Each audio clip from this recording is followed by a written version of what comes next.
Hi, welcome back. My name's Chris from We Communicate. For this video I decided to examine some of the stereotypes between France and the USA. I asked ChatGPT to give me a list of stereotypes which I'll be commenting on. So who am I to judge of that? Well, I've known France for over 40 years and I currently live in the States, and my wife's American and French is sort of my business. So here we go. Let's start with a list of French stereotypes from 1 to 10. So the French are, from 1 to 10, formal and reserved, blunt and direct, critical thinkers, proud of their culture, sophisticated taste in fashion, food and art, emotionally expressive, private, dislike small talk, anti-hype, and number 10, they value leisure and balance. Okay, that's for the French stereotypes. What do I think of that? Number 1, formal and reserved with strangers. Is that true? They're formal and reserved. I think what the French do, if you ever go to France, we have to keep in mind, I barely define the USA as a country. It's more like it's a continent. It's massive. It has hundreds of millions of people. France, on the other hand, is a tiny, tiny little spot on the map.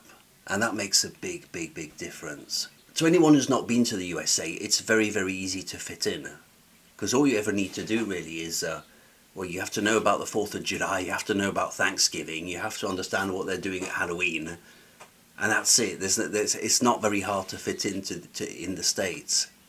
Because in a sense, everyone's a foreigner, or at least everyone's a descendant of a foreigner. And it's even hard to define what an American thing is, as opposed to France. You know, I always say Europe is a little patchwork of medieval countries, and in a sense it still is. It's a very medieval type of place. So are the French formal and reserved with strangers? I think what they do when they talk to you is they always keep in mind that they don't know you, and that's the big difference. So in the States they'll overlook the fact, they'll bypass the fact that they don't know you. They won't stop at that. The discussion, I think, if you meet someone in France, will be more centered around, well, where you are as opposed to where am I from. So if you meet someone in let's imagine in a small village, and all right, bonjour monsieur, bonjour, oh, you speak French, oh bravo, and so where are you from? And I think they'll center a lot more the conversation on where you're from and what your differences are, so they will keep in mind what your differences are. The thing that people don't always realize is that, I mentioned already that Europe is a little patchwork of medieval countries. People Americans sometimes talk of Europe as if it was a thing, an entity, but it's not. People in France, for example, have no idea what's going on in Scandinavia. People in France likely have no idea who the Italian Prime Minister is. People don't know their own neighbours in Europe. And there's surprisingly very little mobility between countries of Europe. So it's a financial union, yes, but you've never heard of a Belgian, for example, say, you know what, I think I'm going to buy a holiday house in Germany and stay there half the year. It's not a thing that happens. There's surprisingly little mobility between the countries of Europe. So this would cause Europeans to be a bit more formal and reserved with strangers, because in a sense, well, everyone's a stranger, you see. So I would tend to agree with the fact that the French, but also the Europeans, are a lot more formal and reserved. I was in Belgium 2 years ago, where my parents still live, and it's a little cul-de-sac. Everyone knows each other. You know, it's just 3 houses down from where my parents live, and I was taking a little walk. I'm saying Belgium, I'm mentioning Belgium because it's very, very similar to France, especially the Francophone side. And I was walking down the road, saw the neighbours, young couple with their young kids. I mean, kids are about 6 or 7 at the most, and I said, oh, hello, young man, who are you, in French? And I said, you know, when I was your age, I used to play in this street, you know. Parents came up to me smiling, bonjour, you are the son of, yeah. I said, yeah, hello, you know, years ago it was us who were playing here in the street. And he says, ah oui, eh bien, bonne continuation. And that sort of say, well, yes, it's goodbye then. And that was it. And I thought it was so cold. No interest. And it happened to me several times while I was in Belgium, trying to speak to people. Well, France also. I had similar experiences in France also, and it was very, very hard to get into a conversation, some sort of warm exchange with people. You know, they just look at you, oh really, goodbye then, right, and that was it, and that was the end of our conversation. So I would say that they are more formal and reserved. I would say that they are more formal and reserved with strangers. I'll agree with that stereotype. Number two, blunt and direct in conversations. Are they blunt and direct? No, I don't see where this comes from. I wouldn't say that the French are blunt and direct in conversations. No. No, I don't agree with that one. No, I don't see how this could be a thing. No. Number three, critical thinkers. Oh, yeah. They love to argue and debate, and this is probably one of the major differences between the Francosphere and the Anglosphere. And I don't know at which point it has to do with the structure of the language or just the tradition surrounding the French language, how we use the French language as opposed to using the English language. But loving to argue and debate, I think, if I were to summarize, I think the main issue, the main difference rather, is that, listen, I'll give you an example. This is a sensitive topic. Less than a year ago, there was a dreadful case in France. There was a husband who, I think he gave his wife sleeping pills. Her name is Gisèle Prado, I believe. Gisèle, at least I got the Gisèle part right. She was drugged, and it was a mass sexual abuse case. It was absolutely disgusting. The largest ever in France. Well, next thing I know is a program pops up on YouTube where you have a number of guests. So there was a TV talk show, a number of guests, you know, from France. They were intellectualizing the issue to such an extent that I told my wife, I said, look at this, you'll never see this in America, you'll never see this. And the debate was, what is the nature of being a man? What is the nature of sexual abuse? Are we not all secretly sexual abusers? And it was turning the thing around under so many different angles that it was leading absolutely nowhere, and it was utterly pointless besides. And that to me was typically French. What is a rapist? Are not all men a bit like that? You know, inside of each of us, does there not hide such a person, you know, and are we not all guilty in a sense? It was so intellectual, and it was young people also, you know. What the French do is they try to analyze the essence of things, you know, what does it mean, what is the essence of the thing, and if this was the topic, they'll go, That's what the French do when they speak, and not for everything, but they'll not question the essence of a coffee. They won't say, what is a coffee? they know that, they understand what a coffee is, but in many things they do. Yeah, for many other topics, it's hard to get sometimes a straightforward solution. They're a bit contrived, the French are, yeah. So they love to argue and debate, and that's what you'll see on the terraces, the cafes, yeah, indeed. So I would rather agree with that. Number 4, proud of their culture and language. I think, yeah, I always say inside every French person there sleeps a teacher, and this, by the way, is doing a huge disservice to the profession, because there sleeps inside of every French person a teacher. They're sort of all self-appointed teachers of French, and that's why there are so many of them. So they are proud of their language, and I've even had kids correct me, French kids correct me. They cannot fathom that I understand, you know, because as soon as you speak 2 languages or more, it's like, well, you can't be French though, because you speak more than 1 language. So yeah, I've had teenagers correct me even. I would say that they're proud of their culture and language. They are. We saw that at the Olympic Games. If you ever watched the opening ceremony of the latest Olympic Games in Paris, there were many references to the past glory of the French culture, which is besides a bit of an issue really, because I think France is facing a sort of silent identity crisis, in the sense that, well, to put it very bluntly, when was the last time that France was relevant on the international scene? And that's sort of a cruel question, but the meaningful things that are going on today in the world, that are shaping the world, are not coming from France. And it's a dreadful thing to say, but it is very true. And I will show my wife France with great pride, and I know exactly where I want to go, what towns I want to hit, and France is beautiful, France is lovely, but They are all the more proud of their culture and language, maybe because of a little gap in what are we achieving on the world stage today. They had writers, they had poets, they had painters, they had philosophers, and they were very, very relevant in the 1700s, 1800s, but then it sort of died down and the world has changed. They are very proud of that past, indeed. I'd live there, gladly, I'd live there. But the reason I would go to France is exactly the opposite reason why I'm in the States. I'm in the States too, well, first of all, because I want to be here and I'm happily married with an American, but also because I want to get stuff done. The reason I would go to France is to get stuff not done. That is the honest, true reason I would picture myself in France, to get stuff not done. So I know exactly where I want to go. I want to live in the Alps, I want to buy myself a tumble-down farm, and I want to take it easy in France, not now, but later.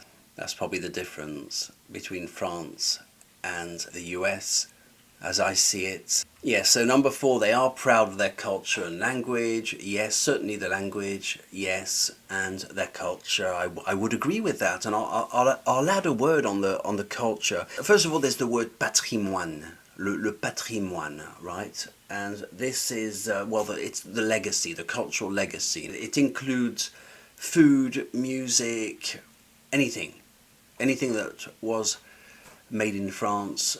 That's the idea of the patrimoine. And I always say, you can leave France, come back 20 years later, you will recognize absolutely everyone on television. On the internet, I sometimes see a celebrity or even a minor celebrity, and I tell myself, oh wow, well, they're still around, are they? Wow. I switched off the TV when I was bloody 19. I still recognize a lot of people on French TV now, and 19 years old. I don't want to age myself, but it was some time ago already, and still recognize a lot of them. So there's something quite fixed in terms of the French culture, and they like to, how would I say, to freeze things. It's sort of frozen in time. And on these talk shows, what they like to do is re-sing the past glories of the pop culture hits from France. And there's something quite adorable with that. But someone like Claude François, the pop singer Claude François, will never go out of fashion. You will always see, whether it's at a campsite, they have these little karaoke evenings. You will absolutely hear the DJ play Claude François. There's a sense of revering, of admiring these past glories of 1960s, 70s music. So you'll mention to someone in France Léo Ferré, they'll know, Léo Ferré, vous connaissez Léo Ferré, and they'll be very proud. But you can't do the same thing in the UK. You can't say George Harrison. What, you know George Harrison? Really? Oh, the Beatles? You listen to the Beatles? Of course not. But in France they will. If you're American or English or anything, you say, hey, Claude François, right? Vous connaissez Claude François? Vous connaissez Claude François? Oui, Claude François, j'adore Claude François. Ah oui, Alexandra, oui, bah oui, c'était une grande vedette, hein. It will never go out of fashion. There will always be somewhere on the French TV airwaves someone singing some sort of French song from 40 years ago, and that is not true in the UK, necessarily. It might happen, but it's not necessarily true. In the UK, things move a lot quicker in terms of music and culture, yeah. In the US, you can't come over and say, Frank Sinatra. Oh, you know Frank Sinatra? Wow, that's amazing. Here, you know Frank Sinatra. Of course not. But in France, you best probably test it. If you're at the level of holding a little conversation, and if you actually live in France, if you're a non-French person, an Anglo, whatever, tell them. Pick a pop star and tell them. Yeah, I was going to try and recommend one, but I can't find any in particular. I genuinely think you can use any. Whether it's Eddie Mitchell, whether it's Johnny Hallyday, Hugo Frey, any of them. I think they all qualify to make a good impression on the French people. Just memorize 2 lines of their song and sing them back to them. And say, oh, monsieur, bonjour. Écoutez ceci, écoutez. C'est un beau roman, c'est une belle histoire, c'est une romance d'aujourd'hui. I think their jaws will drop. You know this song? Oh, it is amazing. Oh, it is beautiful. Oh, I must cry. Try it. Try it. Anyway, number 5, a sophisticated taste in fashion, food and art. Well, no, I don't think it's necessarily true. I don't think so. I don't think it's necessarily true that they have a sophisticated taste in fashion, food and art. That would be exaggerated. It might have been true.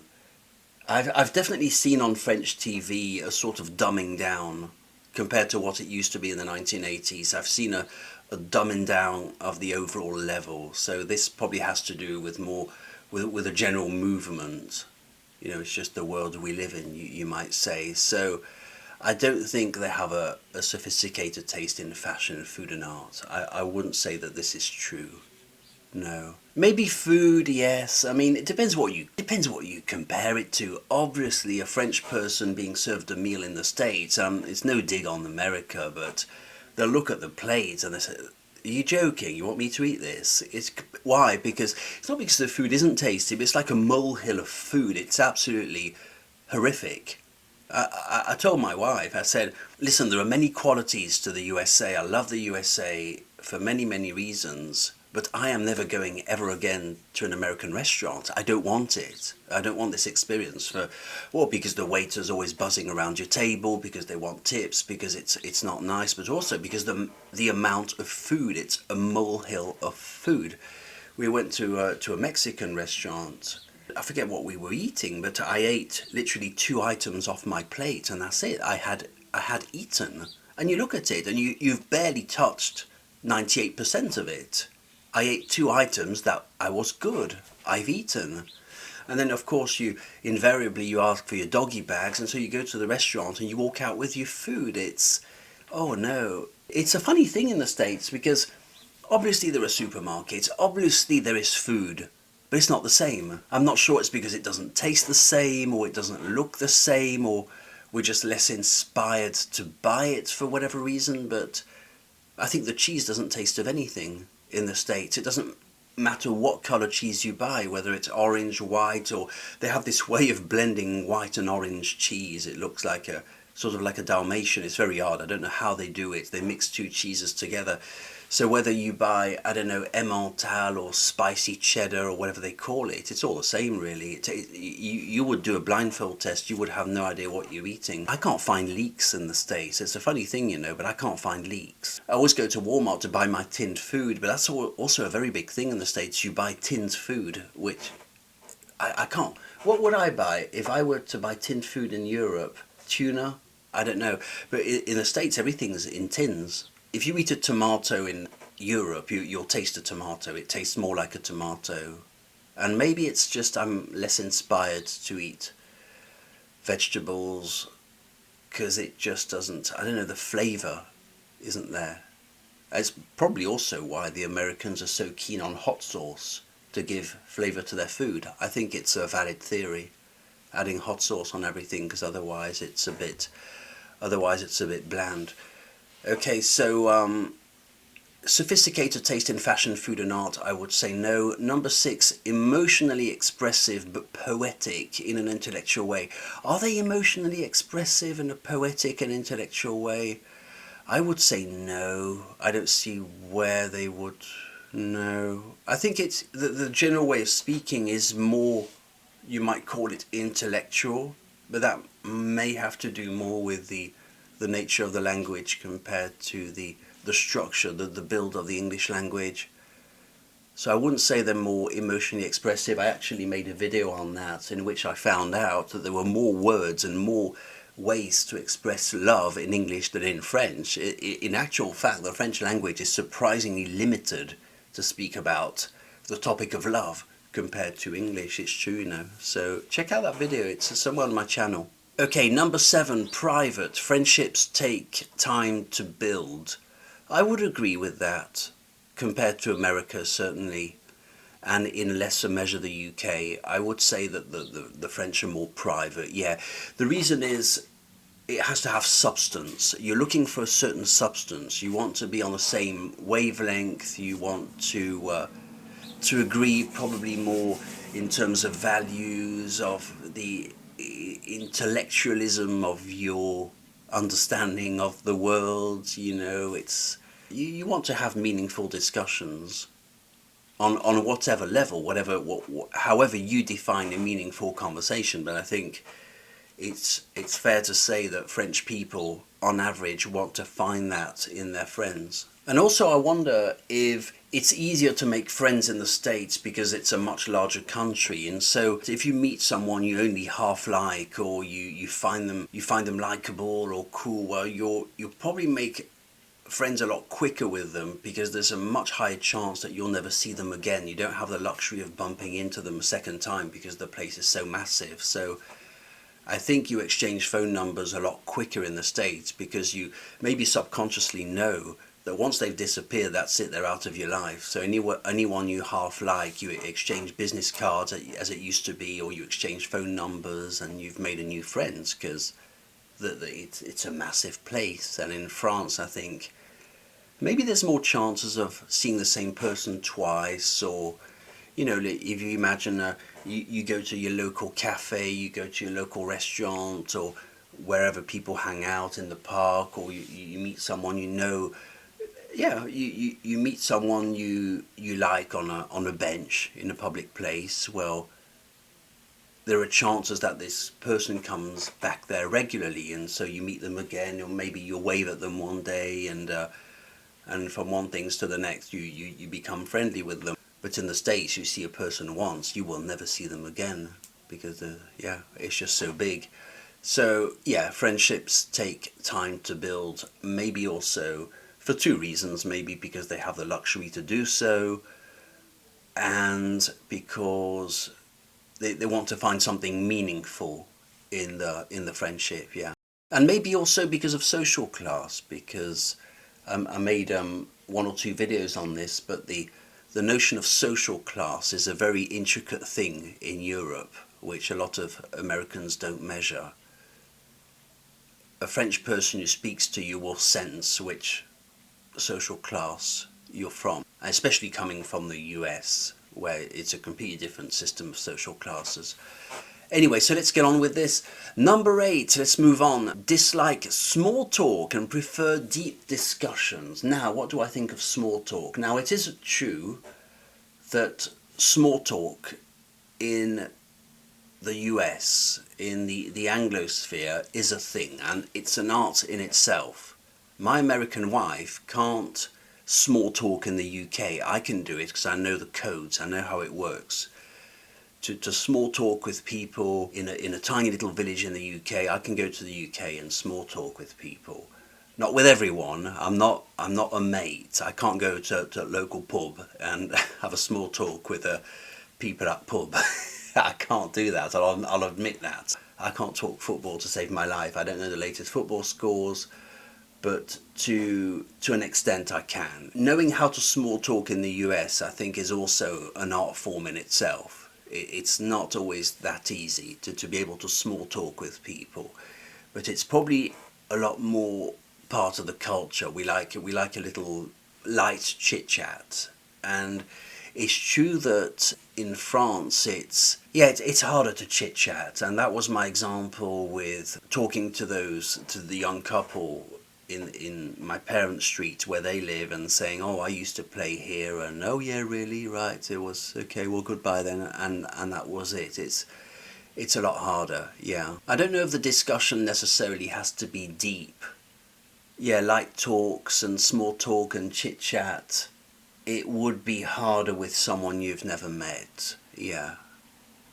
Yeah, maybe just because the language isn't built for it. It's funny, you might even feel a contradiction between using French and talking about light topics, as if the language wasn't built for it, because of the associations you make with the French language, even on a subconscious level. I speak French, therefore it is rather more designed to talk about brainy things, and I feel odd talking about meaningless things. Yeah, it's probable actually. I never thought of that. Number 9, anti-hype. They are skeptical of optimism. Are they? Yeah, well, I would say so in a different sense. Now, it's very hard to generalize the UK and the USA versus France and Europe, but is it true that I think what happens in terms of anti-hype, I say and I repeat, but Europe is a medieval entity still now. It's a medieval structure. It's an ancient concept. Europe, right? It's a little nation state with kings and queens in half of them. It's very, very dreadfully old-fashioned. The social class is dreadfully old-fashioned also. Social class system, I mean. And anti-hype, I think, yes, there's a lot more of a modesty in Europe. They don't like to dream too big. It's a very structured society in which you know your place. In Scandinavia, there's the notion of janteloven, and I know I'm not pronouncing it right, which is a sort of an imposed modesty, which apparently young people are struggling with, because you're meant to be modest and bow down and not dream too big.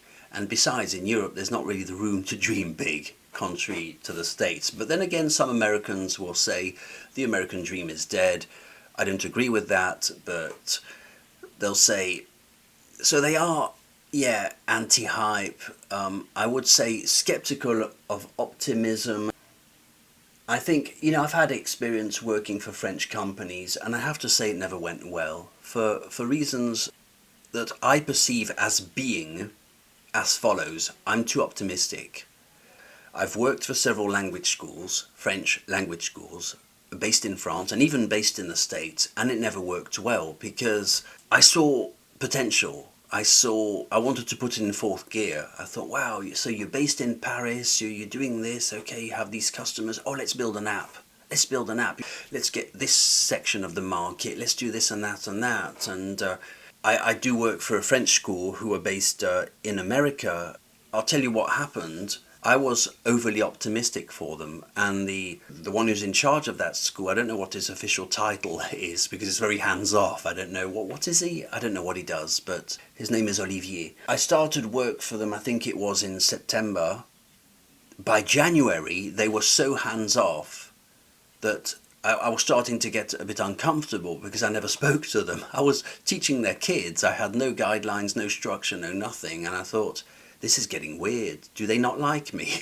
And so I tried to text the guy because he does everything by WhatsApp for some strange reason, even though he's running supposedly a school. And I said, I asked him, well, could we have some sort of a performance review? Can we, and can I get you on the phone?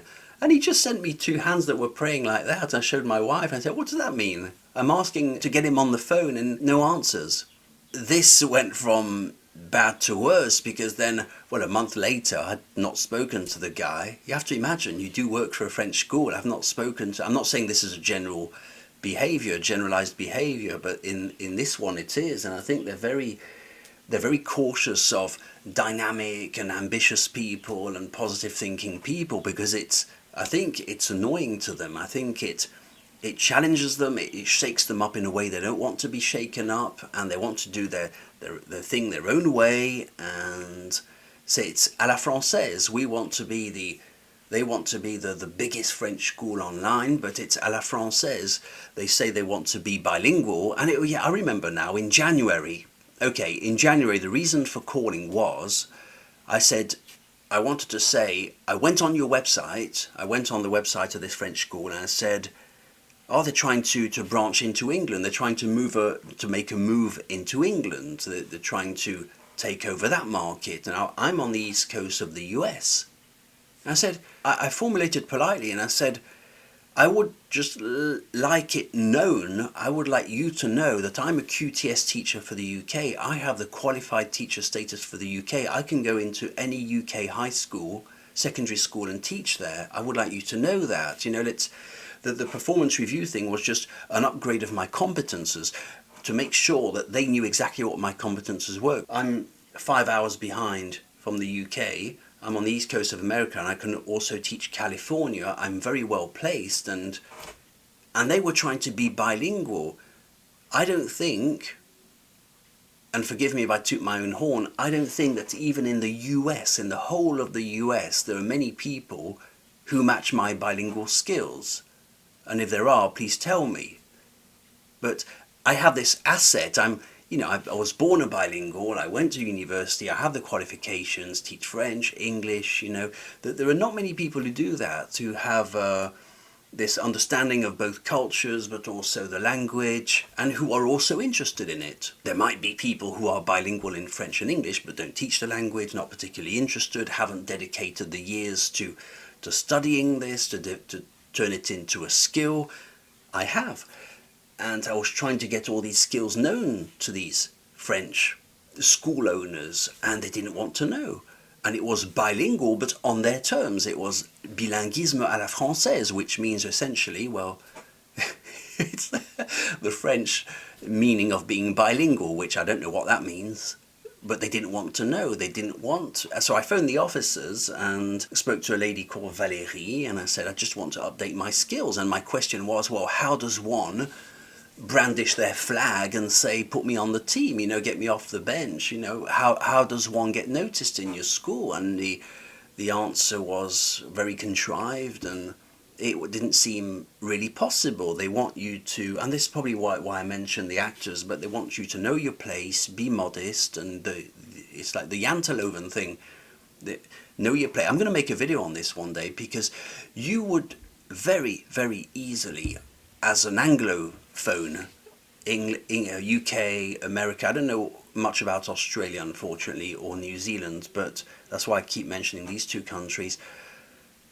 I think you would, in the work culture, you would very, very easily make a faux pas by being too enthusiastic or seeing too big. Now, the result of my enthusiasm is this Olivier fellow calls me le businessman, the businessman. First of all, it's a term from the 1960s, le businessman. It's almost like an insult.